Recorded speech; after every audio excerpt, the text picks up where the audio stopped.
అందరికీ నమస్కారం. మనకు తెలుసు 2 days అయింది అనుకుంటా. Exactly around 48 hours. ఈ 2 days, ఈ 48 hours లో జగన్మోహన్ రెడ్డి దాడి గురించి మనం విన్నాం. బౌన్సింగ్ స్టోన్ అన్నారు, ఇప్పుడు కాదంటున్నారు. గ్రనైట్ పలక అన్నారు, కాదంటున్నారు. ఎయిర్ గన్ అన్నారు, కాదంటున్నారు. మరి దెబ్బ ఎట్ట తగిలింది? జగన్మోహన్ రెడ్డి కన్నుకి ఎలా దెబ్బ తగిలిందనేది ఒక పెద్ద మిస్టరీ.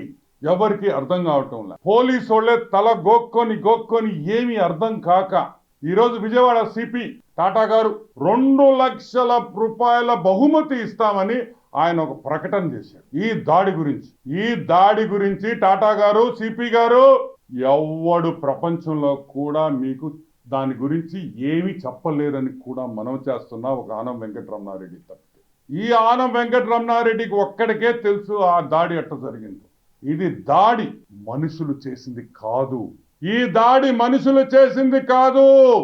ఈ దాడి ముమ్మాటికి చేసింది ఆత్మలే అని కూడా నేను మీకు అందరికీ మనవి చేస్తున్నా.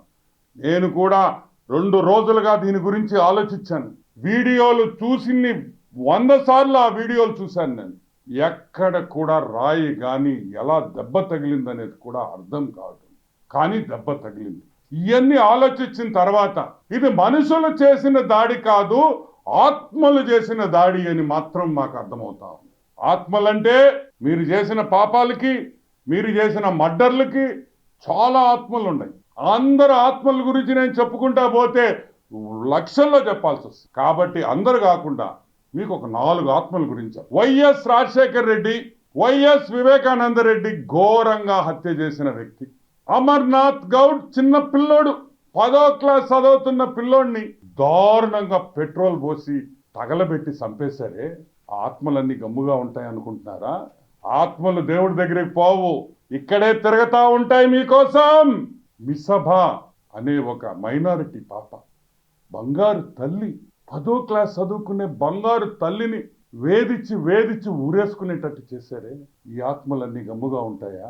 ఈ ఆత్మలన్నీ కలిసి దీళ్లతో పాటు ఇంకొక 10,000 ఆత్మలు మీరు మీ చరిత్ర, వైఎస్ చరిత్రలో మీరు చంపిన వాళ్ళ అన్ని ఆత్మలు కలిసి ఈ దాడి చేశాయని కూడా నేను మనవి చేస్తున్నాను.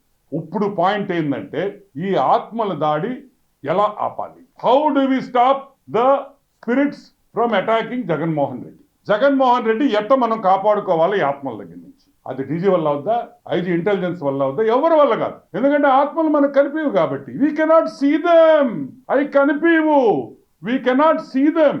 నేను చెప్పేది ఒకటి, మన ముఖ్యమంత్రి వైఎస్ జగన్మోహన్ రెడ్డిని కాపాడుకోవాలంటే, ఈ బస్సు యాత్రలో అతనికి ఏమి జరగకుండా స్మూత్ గా వెళ్ళాలంటే మనం 6 మంది, 2 పూజారులు, 2 పాస్టర్లు, 2 మౌలానాలు నిరంతర బస్సు ముందర పూజలు చేసుకుంటూ నిరంతరంగా దేవుడి వాక్యం చెప్పుతూ పోతే ఏవైనా ఈ ఆత్మల్ని మనం ఆపొచ్చేమో, ప్రయత్నిస్తాం. ఎందుకంటే మన ముఖ్యమంత్రి గారుకి ఏమైనా జరిగినా తెలుగుదేశం పార్టీ మీదే వేస్తారు.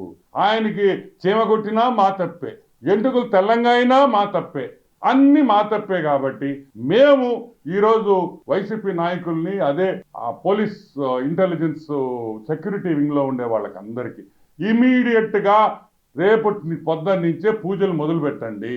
ఆత్మల్ని ఆపండి, దాడులు ఆపండి. మీరు 2 లక్షల రూపాయలు అనవసరంగా ప్రకటన ఇచ్చారు. మీరు 2 లక్షలు, నాకు ఆత్మల పేర్లు తెలుసు కానీ నేను చూపిలేను కాబట్టి ఆ 2 లక్షలు కూడా నాకు వద్దు.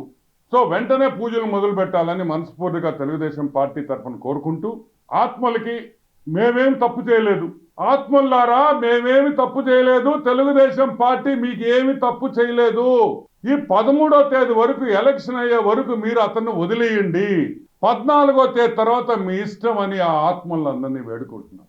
వివేకన్న, రాజన్న, గౌడన్న, అమర్నాథ్ అన్న, మిసాబ్ తల్లి బంగారు, ఒక 10 రోజులు వదిలే బంగారు, 10 రోజులు మా జగన్మోహన్ రెడ్డి వదిలి అని మిమ్మల్ని వేడుకుంటున్నాను.